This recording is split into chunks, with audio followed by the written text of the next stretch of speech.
Hey, what's up? I'm Justin with NRN, the Nobull Racing Network, and we have just finished round 14 of the SRL Championship in Malaysia, and boy was it wet and wild. So let's dive into the race and recap all the action from the Malaysian Grand Prix. The big news going into today's race was McLaren driver Killian Brady would be stepping away from his seat to focus on his racing with esports.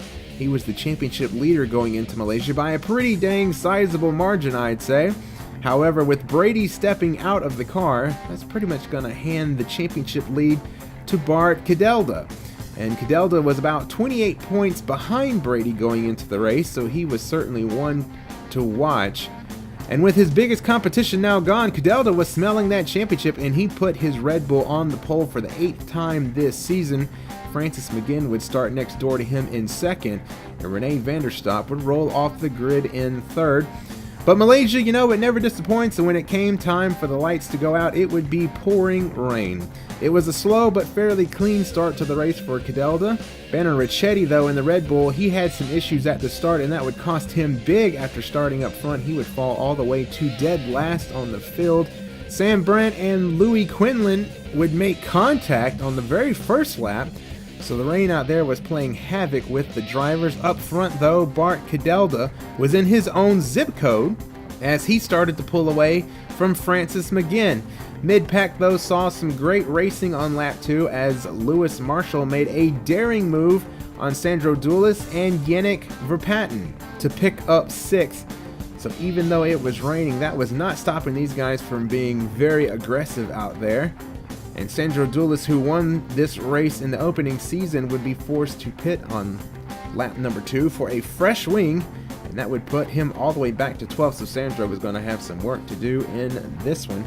Banner Ricchetti, who started up front and dropped all the way back to last, he started to slowly climb his way back towards the front, and by lap number 3, he was up to 9th. Some wet and wild racing on lap number 4 when van der Stoep got into Verpatten as they battled for 6th, and then just ahead of them, Lewis Marshall made a very bold move on the inside of Cameron Weston Edwards, and those two would get together. That would allow Verpatten and van der Stoep to join that fight, but Lewis Marshall, after having a great start to the race, would be forced to retire. He would not be able to continue after that. In third place, Van Gelner looked to be struggling in the rain just a tad. This was his third race in the rain. His first race in the rain was at Spa, where he put up a pretty good showing, but he was struggling in the rain in Mexico. And in Malaysia, he was all over the racetrack, but it seemed to be working for him because he was actually catching Francis McGinn out there. So if it works, don't fix it. Lap 8, Cameron Weston Edwards and Verpatten were having a great battle for 4th. Verpatten cut the corner, and he would be handled a penalty for doing so. Edwards would pick up the 4th place spot.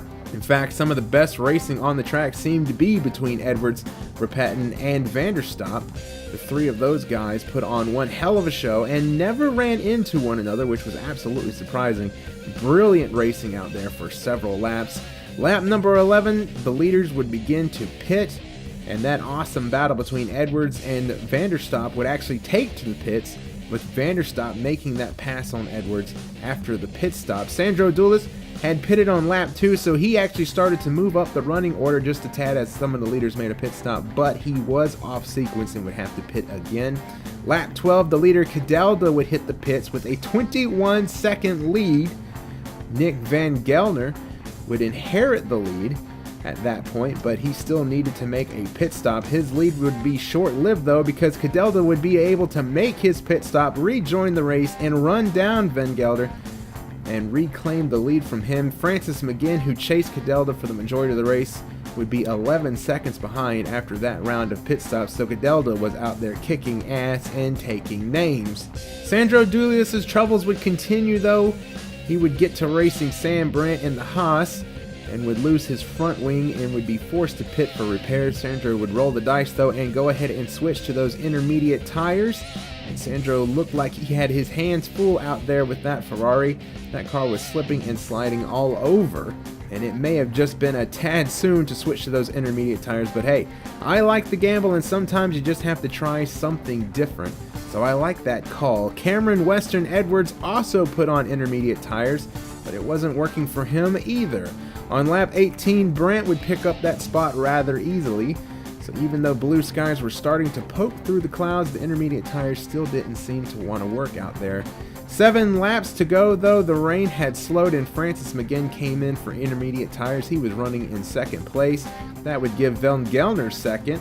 And he would be the only driver still on the full wets, and he was making them work because he was actually starting to pull away from McGinn on the full wets, and McGinn was in the intermediate tires, so the wet still seemed to be the tire that would work the best with 7 laps to go. But the best racing in the closing laps was between Sam Elvin and Cameron Weston Edwards. Fantastic racing as they battled for 6th place. They ran side by side, crossed over one another, just brilliant and unbelievable racing in the closing laps. They were bumping and banging and slamming into one another, and finally the two would make contact on the last lap of the race, and Edwards would slam the wall and Sam Elvin would pick up that spot. Having a career day, Elvin would finish the race in 6th place. And you just knew it was going to end that way eventually. Those two were racing so hard, but great stuff out there on the racetrack, and thanks to both of those drivers for some of that racing, because that was brilliant to watch.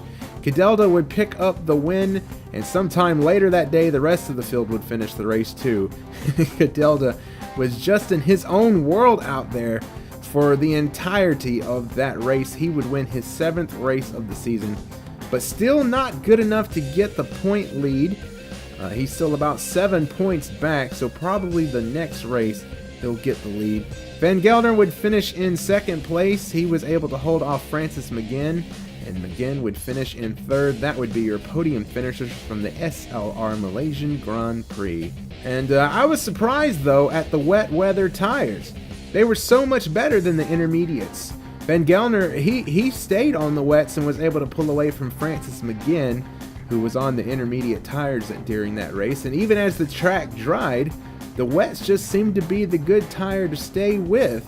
The guys who switched over to the intermediates definitely had their hands full. I remember Sandro switched over first and his Ferrari was just all out of sorts. You could clearly see that. So brilliant job for him keeping it on the racetrack. That must have been like driving on ice out there.